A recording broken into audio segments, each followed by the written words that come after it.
There is a version of grief that still makes the 9 a.m. meeting, that still turns in the report, that still performs, and no one knows that she miscarried. In this episode of Reproductive Rebel, I sit down with Dr. Marlene Duroseau as we talk about pregnancy loss for the high-functioning woman, the leader, the professional, the one everyone depends on. What happens when your body loses a pregnancy, but the world expects you to keep producing? What happens when you're grieving and still responsible for everything?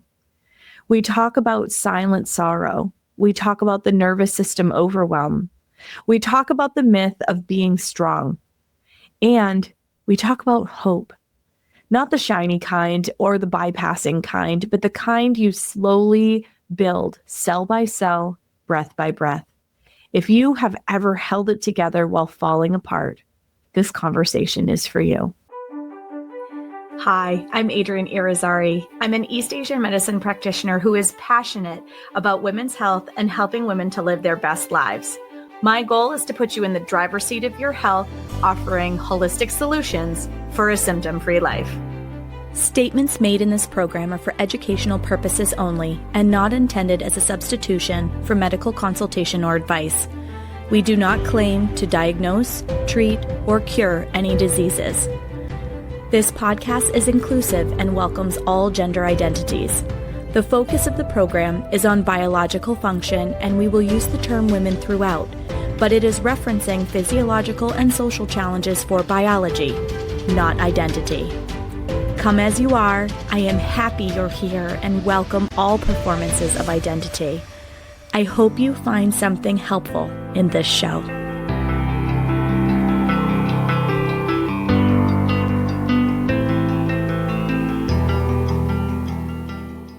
Welcome back to another episode of the Reproductive Rebel podcast. Oh, I can't wait for this conversation. It is one near and dear to my heart, and I am so honored to introduce you all to Dr. Marlene Duroseau.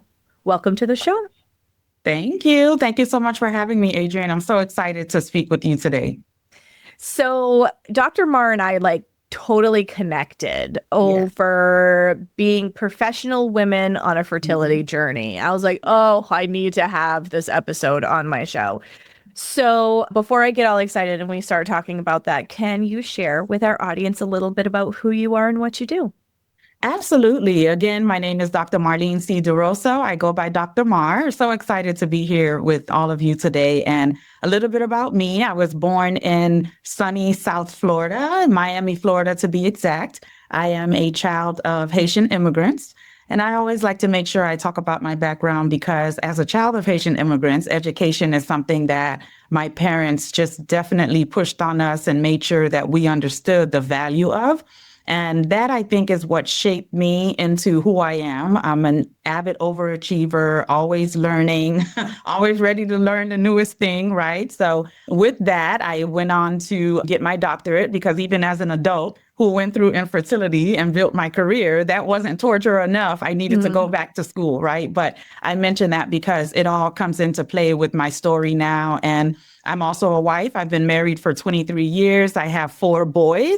My first kid, his name is Richard. I always call him my one child that didn't give me any labor pains. He's my husband's firstborn, but he's been with me since a little before he turned 2. And we went on to have twin boys who are 13 now, and our little one is 7. So a mom of 4 boys, just very busy. I worked as a CFO. I've been with my company for 23 years. And I also now, since earning my doctorate, work as the managing director of HR and leadership development. So it's just a very good intersection between the financial aspect and leadership because it never really left me. And with that, I'm an author and a speaker. And just all of that kind of came about because of my unexpected and unwanted infertility journey. It just took my life on a total different trajectory. So now I work with men, women, couples who are on the journey to build their families. And I also help coach women. I'm all about all things women, empowerment, fertility, confidence, resilience. So that's a little bit about me. So just from that introduction, you all see why I absolutely had to have her on the show. Women's empowerment, Yeah. somebody who like is all about going after dreams. And if I loved how you worded it, it's like, well, if that wasn't enough, I went and got my PhD. I was like, Sister speaks for me. Yeah.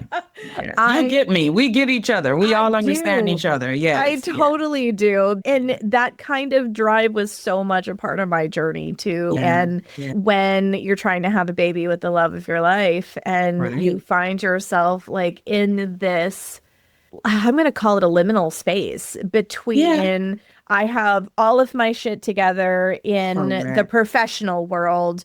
I have it locked down. I'm good at what I do. People come to me because I'm a resource. And then like you have this softer, feminine, I'm going to call it the underbelly, right? Like where you feel very tender and vulnerable around this area where you can't just will yourself through it the way that you have been able to in so many other facets of your life. Yeah. And not only can you not will yourself through it, you don't know what's going to happen and you don't know what to expect. You don't know if you're going to come out on the other side. You don't know what it's going to look like. Like there's just so many unknowns. And that part alone, I think, is what gives us a run for our money as well. Yeah, I agree. Because like so many of us try to control as a means of keeping ourselves safe. And when I say safe, like a lot of people think physical, but this is emotional safety too. Like there is nothing more primal and feminine than wanting to have your own baby. Exactly. And when you feel like you're not able to do that, when you've checked off all the other boxes, that's where sometimes that safety evades you because now you feel, am I not good enough? Am I still worth being loved or protected or honored in all the other aspects of my life, right? Because this one thing that I really want and that others and sometimes ourselves say that we were born to do, we can't do it. So then it just really plays on you, your psychological safety, your confidence, how you show up, just everything. Oh my gosh, yes. I built a practice around all of this. So yes, I totally witness you in all of that. And I actually had somebody say to me at one point, and man, did it hit hard. I think I was 6 miscarriages in at that point. And I had this woman say to me, well, how can you say that you help me with fertility when you can't get pregnant yourself? And I was like, my God.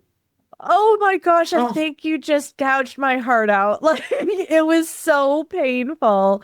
And I just looked so sorry about that, Adrienne. That's horrible. Well, but it just goes to show though that like when you're buttoned up and you're good at what you do and all of that, like there's this expectation. Correct. Right. And a lot of us get really good at what we do because of our struggle.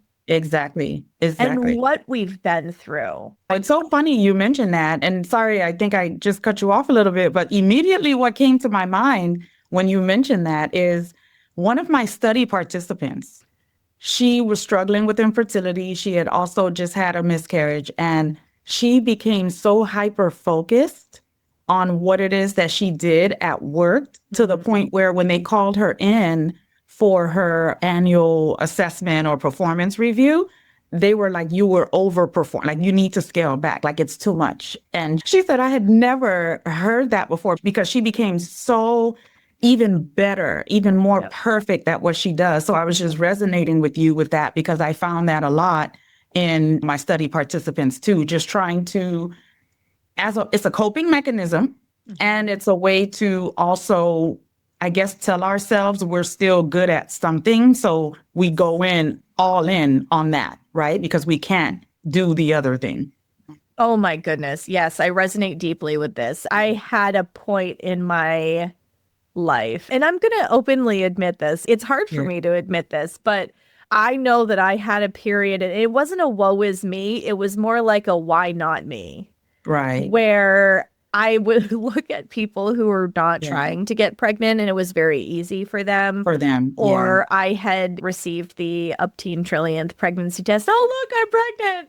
And right as my own period would start, or right as I started having a miscarriage. And I remember thinking to myself, like, is it that I'm just too good at what I do, that I live in my head and I can't get into an embodied place so that I can actually get pregnant? Because it was so hard for me to conceive, and I was doing all the right things. And so a lot of times with these really high achieving, high performing women, you do all the research, you try to do all the things, you try to be perfect. And I'm using that in air quotes for those of you that are listening and not watching this, because you think that if you just do a little bit more and you just go a little bit further, that this will be the month. And unfortunately, at least from my training background, the more we try to control, the more we actually create more distance between what it is that we're trying to achieve and the end goal. And I really do believe at this point in my life that I created some of the length of my own journey simply because I wanted it so darn bad that I worked too hard at it. It's hindsight, right? So now you're on the other side. So it's like, okay, all right, well, we can maybe say that, but when you're in it, exactly what you just described, where you get that 20th pregnancy notification just as your cycle was starting. And it's hard because that's a vivid memory, even for me. And I know you lived it too, because it's like you're living in that duality where, of course, you're happy for this person or whoever it is. But then for yourself, you're feeling, oh my gosh, why not me? Or I'm a little jealous, or when will it be my turn? And then you hold on to that glimmer of hope in that split second where you say, oh, okay, well, at least my cycle came.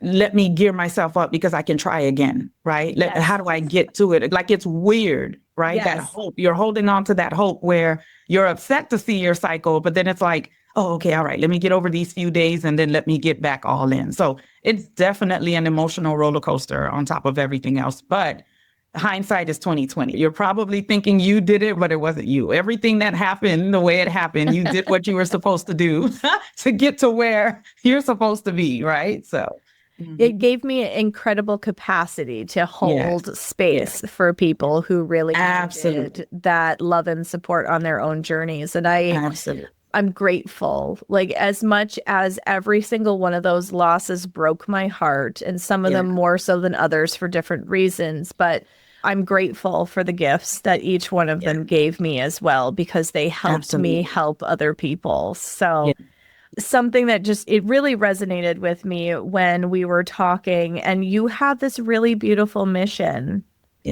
in the nonprofit that you are a part of as well. Do you want to share that a little bit too? Yes, absolutely. I am the board member and chief financial officer of a nonprofit named Filling Empty Wounds. And it was started by a dear friend of mine who also dealt with infertility and child loss. So, it was really special to me when we connected and she asked me to join the board. And first I started off as an ambassador and just wanting to not only bring awareness to infertility, but dealing with that emotional support aspect of people who are currently on their journey and they've also suffered loss. And that also inspired me to start my own nonprofit. And it's something that I wanted to do since the passing of my daughter. But between guilt, fear, doubt, I just kind of never did it. But after working with Sandra, her name is Sandra Elidor, and Filling Empty Wounds, I said, okay, Marlene, it's time.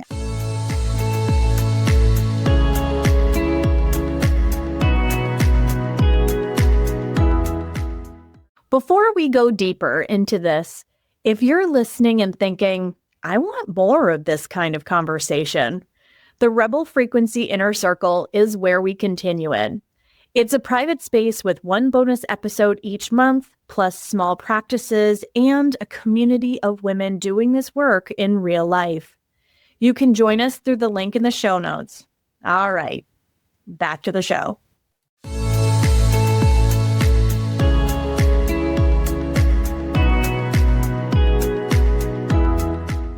And I remember last year, which we're in 2025. We're in 2026. So 2 years ago, October of 2024, I said, okay, I want to be able to host an event in honor of our daughter. And it was going to be held in honor of National Infant and Pregnancy Loss Awareness Month. It was a commemoration proclaimed by President Reagan. He and his wife, Nancy, had lost their daughter. So I had that first live event and I told myself, okay, I need to do it because if nobody else shows up, my family and friends are going to show up. And that's exactly what happened. There were about 20 of us in the event. And fast forward next year, which was this past October, 2025, I was able to officially launch my nonprofit in her name. It's called Angels Grace Foundation, because all of us here are angels on earth that can use a little grace somehow, some way. And the event was spectacular. It was an in-person event, still held it in October in honor of National Infant and Pregnancy Loss Awareness Month. And it was just holding space and allowing a safe space for the women that participated as speakers on a panel, sharing their experience as it surrounds loss. And although it's something that's always very, very difficult to talk about, and some days, some months, some years are worse than others, but having that community of support and having people understand how to support people who deal with that is very valuable. And there was a lot of lessons learned because with the first event, not all my family and friends have experienced this. So they said, Marlene, we appreciate the event because some of the women that did go through it were talking to the women that didn't, and open conversation. How do I support you? What do I say? What do I not say? Right. And that even moved forward into 2025 because at that point, the event had 65 people. And it was even more people. And it was mind boggling. So these nonprofits that I'm a part of, and I'm also a part of another nonprofit called Fertility Empowerment Inc. And Dr. Taz is just doing wonderful things. I participate in the infertility conference that she has every year in Nassau, Bahamas. I'm heading there again in April this year. So I just love to see the amount of resources, people, events, whether in person, virtual, nonprofits that are just gearing up towards helping us because it's really a tough thing to deal with. Infertility and the loss coupled with that as well. Yes. Oh, there's so many things about that. I wish I had been able to go. That would have been so awesome. Yes, we can plan for next year or the year after or this year. We'll see, because I want to definitely, it's hard. It's not an easy event to plan or do, but people enjoyed it too, because you talk about everything, just everything as it relates to reproductive rights and wellness, right? And women, like it's good. Would love to have you, definitely. Oh, I would be honored. That sounds like such an incredible resource. And with 1 in 6, like when I started this work, it was 1 in 8 couples were experiencing infertility. And of those couples, 1 in 4 would experience a loss. And now it's 1 in 6 that are experiencing infertility. Like that number just keeps going up. It is touching more and more lives. And there are so many of us that really do suffer in silence when we are going through these journeys, because there's either a lack of understanding. And that was the part that stuck out to me about what you were saying about, I haven't had this personal experience, but what do I say to somebody that does? Like when you're going through it, there's so many people that like get on the internet and they try to Google, like, what do I do? How do I know I'm having a miscarriage? Like this information, it's starting to become more widely available. But even when you have a really compassionate partner that can really hold you well, it's still, you feel like you're on an island and you're in your own grief and you're in this experience, and it's very isolating. And when you haven't found a tribe or a community of people, you're not sure where to go for resources. This is why I said, like, I'm so, like, you're doing amazing work. Thank you. Offering this resource really to people. I lost my daughter on Pregnancy Loss, Infant Loss Remembrance Day in 21. And so Thank you. I was almost out of the first trimester. I thought we were going to make it that time. And Yeah. I got the Delta variant of COVID, unfortunately, and the pregnancy didn't progress. And so it's been hard for me to start to talk openly about it. And I realize the more that I talk openly about it, the more it's medicine for others. And so I Right. think what it is that you do with your nonprofit and the other organizations that you're involved in is so needed and so important. And we'll have the information in the show notes, guys, so that you guys can tap into some of these beautiful resources that Dr. Mar is a part of and is at the helm of organizing, and so that you can participate with these incredible resources, because there is no shame. And yet so many of us feel shame. There is nothing to be guilty of, and yet we feel guilt. And like being able to be held in a community of people who understand, it's hard to listen to and participate in, and yet the most cathartic thing that you could do all at the same time. Yes, there's no guilt. Yes, there's no shame, but unfortunately, we can't help but feel that. So Of course. the more we talk about it, the more other people know about it so that we feel comfortable bringing it up. That is what will help lessen the guilt and the shame and the taboo that's surrounding the topic. Well, and you had also mentioned the piece about reproductive rights, and that's such a charged issue in so many parts of the country right now. Like, there are so many of these babies that, like, there's now such gray language around is a miscarriage something that is going to have legal action attached to it. And so many of these people who are having miscarriages want these babies so bad. So bad. Yeah. Yeah. Like, not to make this totally political, but I do think it needs to be part of the conversation, because whatever corner of the world you're listening to this in, since this show does have international reach, like there are places in the United States right now where it's not exactly safe to have a miscarriage. So now you've got this heartache with this legal aspect that is now being layered in on top of it. So, you know, pregnancy and pregnancy loss is starting to become a awfully politicized conversation. And whether you follow the headlines or have particular political opinions on it, it really casts a shadow, another shadow over something that already breaks a person's heart. And I never thought I'd see the day that the headline on the news is a hospital or a doctor is letting, and I use the word loosely, letting someone pass away or bleed out because they're afraid to help them, because if they do, then they're partaking in an abortion. Mm-hmm. And that's the part that I still can't wrap my head around it, because they're using, the verbiage now is changing, right? Mm-hmm. Because yes, I know that the term abortion is a medical term, but a lot of times people associate it with more of an elective decision. Mm-hmm. But roping in miscarriages and pregnancy loss or early term births, right, where the baby comes early or you have to deliver because it's a stillbirth, they're calling it an abortion. So that is causing a lot of gripe too, because people don't know what to do.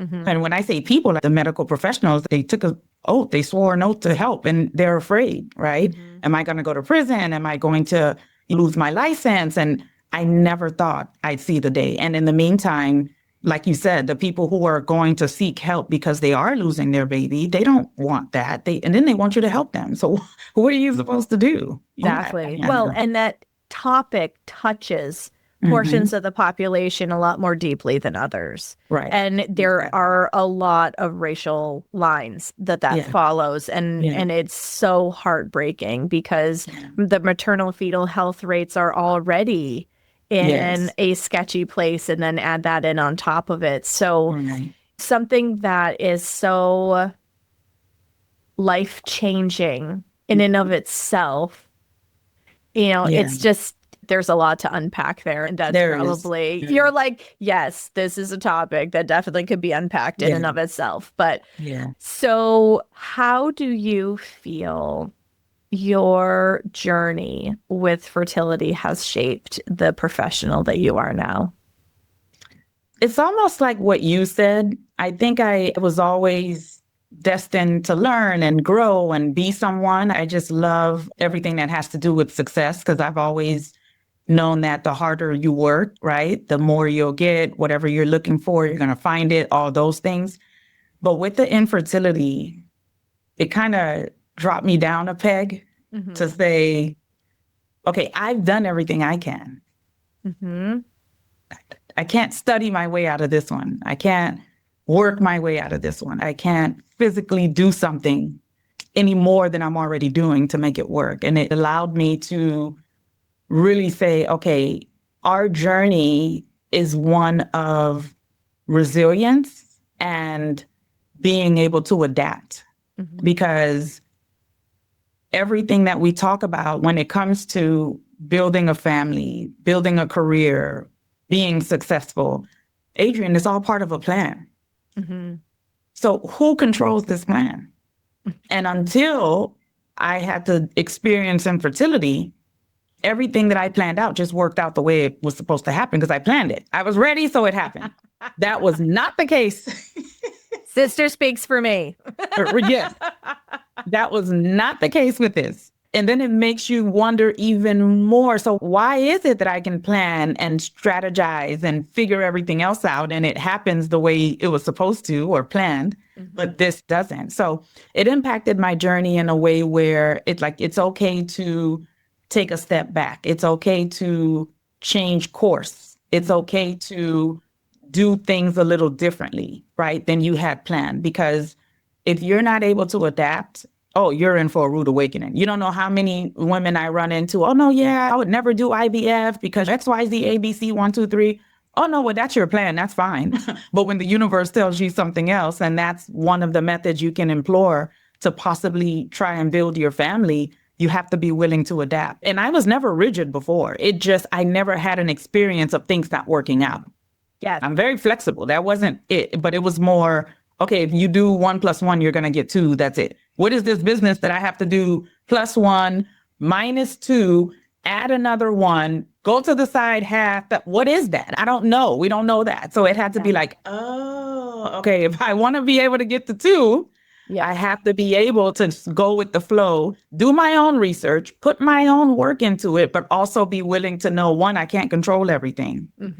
And 2, if different barriers come your way, really sit and think about, what are you going to do? How are you going to address it?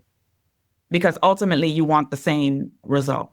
So because of that, and in my leadership background, I've always been the type of leader, I don't treat everybody the same in the sense that everyone has their unique traits. Everyone has their unique skills. So I know the ability to adapt and have alignment and make sure things work together.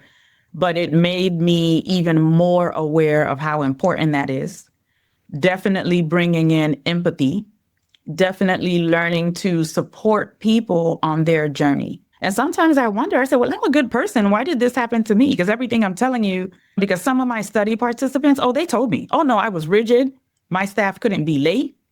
They couldn't be on the phone. And they said, no, this has taught me, oh, yeah, no, you need to take a step back. Life is not that serious. Because when they needed that empathy, when they needed that flexibility, when they needed that room to take that quick 5-minute break to go cry because you just got a call from the doctor, they realized how important it was to have that. So they changed the way they led and dealt with their staff and team because of their journey.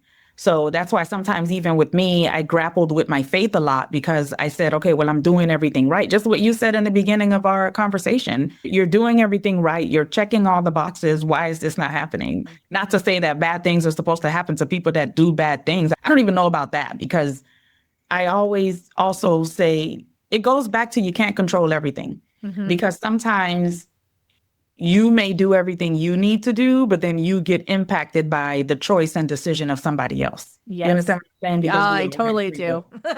So listen, so imagine my brain, like faith-wise, spiritual-wise, logical, and then I'm a numbers person. Like this just doesn't make sense to me. So all of that to say, Adrienne, and answer your question, it just really allowed my journey to flourish in a manner that provides even more of a safe space for women that I work with, and even some men, because some men, it's their partners, they're dealing with the infertility, but because they're the guy, a lot of people don't focus on them a lot or they don't show it a lot.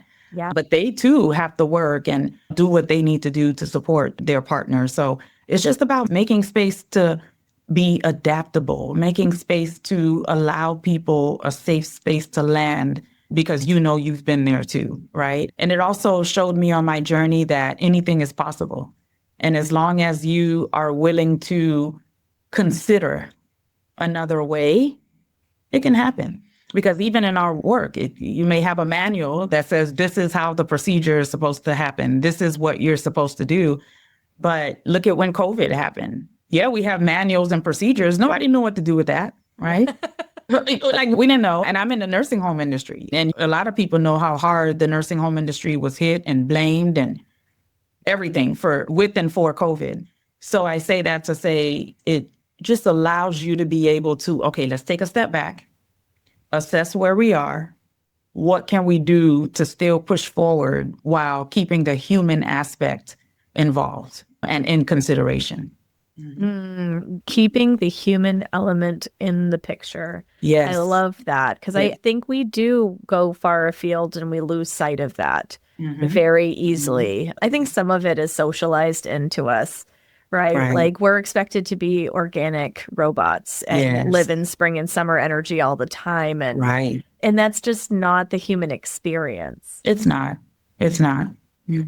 So if you were to leave our audience with one final thought, I know there's so many places we could go. I know. But if you were to leave our audience with one final thought, what would that be? I like this question. I'm going to give you a twofold answer. I love it. If that's okay. Absolutely. So my first one, I created what I called my MCD principles. MCD are my initials, Marlene C. Duroseau, MCD. And I took my time to really craft this acronym because I said, okay, when people meet me or see me or have an interaction with me, what can I leave them with or what will they take away from me? And one of the things that I'm always doing is motivating people. I could have met you wherever. You tell me you have something going on, I'm going to motivate you because I realize sometimes you never know how a nice, kind word, something simple, an acknowledgement will get that person back on track. You don't know what they're going through. So the first one is to be motivated, right? Always remember your why. Kind of like what you and I were just talking about, Adrienne, when, you're getting all the pregnancy tests from other people and then your cycle came and then it's like, okay, and yes, this is a horrible reality right now. But once you get through those few days, okay, what's my motivation? What's my why? Remember your why so that you can remember to keep pushing. And that's when you switch your thinking from glass half empty to glass half full because it goes from, oh, darn, this stupid period to, oh, okay, all right, at least it came. So that means my body's working, something's going right. I don't know, right? So I get to try again, right? So you got to stay motivated, keep that positivity. The next one is to be courageous because any type of journey that you're on, whether you asked for the journey, whether you know what the journey is, whether it's unexpected, like loss and infertility, you don't know what you're going to encounter. So you have to be courageous and just do it anyway. Because being courageous doesn't mean that you're not going to be afraid. It doesn't mean that the fear is just going to go away. It's there, but you do it anyway. And you're courageous because you're motivated. Because sometimes you're motivated, but you're afraid, so you don't want to take that step. So they go hand in hand. Use that courage to keep going so that you can get to your why and stay motivated. And finally, be dynamic. And I love dynamism because I feel like so many of us, like you mentioned as well, Adrienne, we become a shell of ourselves when you're dealing with something that you feel other people are judging you about. Sometimes you're judging yourself. You feel like you're not good enough, and it just chips away a little at you, right? Or from you, one little layer at a time. And when that happens, you don't show up as your authentic self. Now, that's not to say that we're all spring and summer all the time, right? But sometimes you do have people who are very talkative, or they love to dress up and wear their makeup, or they like to get their hair done. And because of whatever they're dealing with, they don't do that, right? Still be yourself, be dynamic, whatever ultimately makes you show up and be that regardless of what's going on. So that's the first part of my answer, right? You're my MCD principles, being motivated, courageous, and dynamic. And then ultimately, I would want to leave the audience and the listeners with everything will work itself out. Everything will work itself out. And I know it sounds cliche. I know it does. But it always works itself out one way or another. One way or another. It may not always be the answer or the end result you're looking for, or it may not happen the way you thought it would happen, but it will work out. You just got to keep going. I love that. It's really true. It might not be on the timeline that we had originally envisioned, but it doesn't mean that it won't.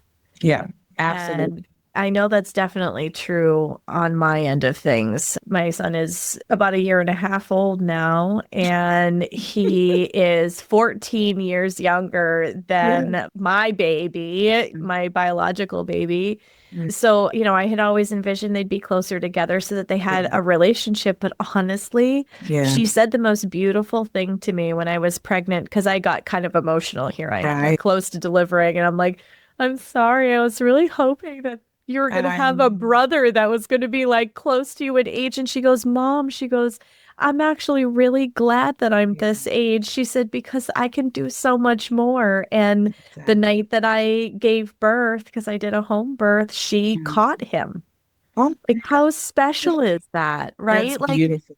So if this had all worked out on my timeline, that experience never would have happened for her or for me. And so it really is true. Oh, that's beautiful.